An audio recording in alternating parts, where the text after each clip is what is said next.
loud music playing. So you can hear the screams. Hey, how do you get to her? In the black box? Yeah.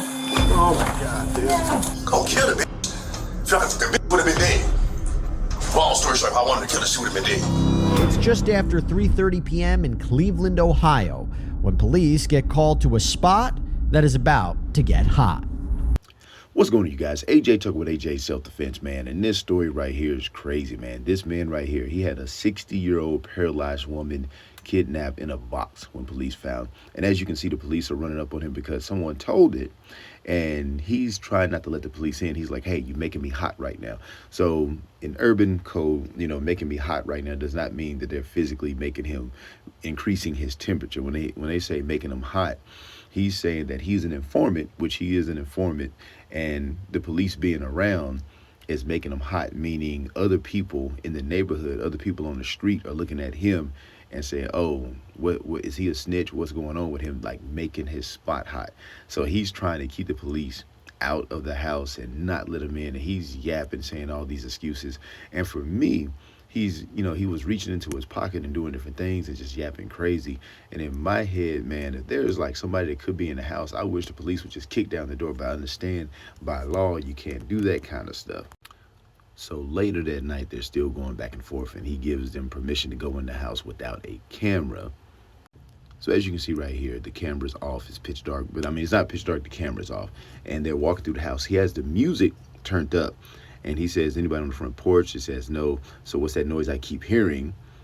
That you keep the music up every time I hear something. And so he's obviously keeping the music up because the lady's screaming. And then one of the officers said, hey, I heard him dragging something out back before he let us in, and he heard voices in the apartment.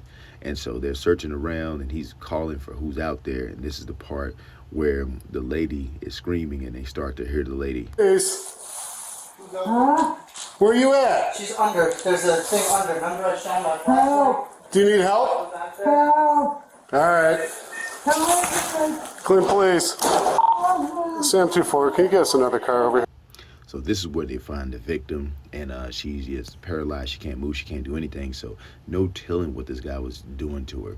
But I'm going to skip ahead to the interrogation. And the guy was so comfortable. He's so crazy that he's comfortable in the interrogation saying things like, hey, I slapped her, punched her, held her down. I had to do what I had to do because I didn't want to die.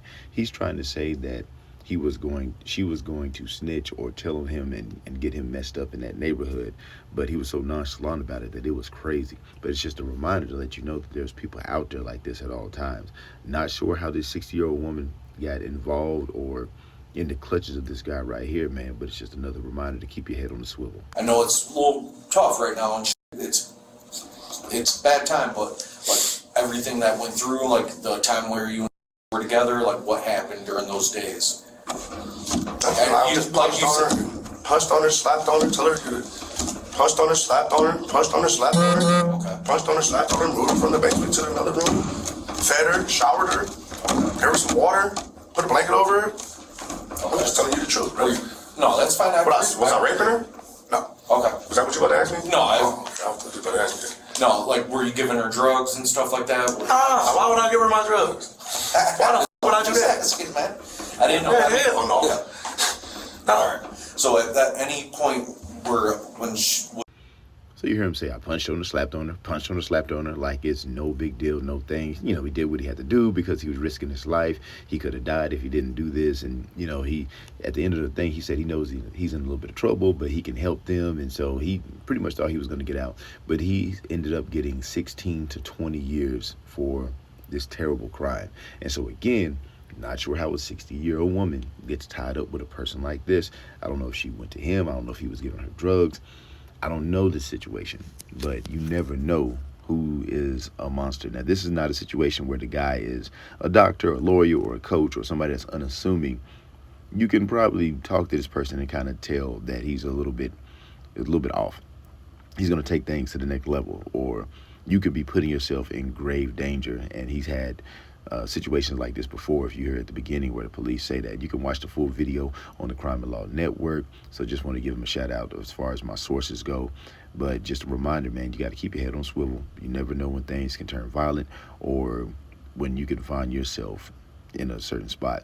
But the way she escaped, somebody told on her or told on him.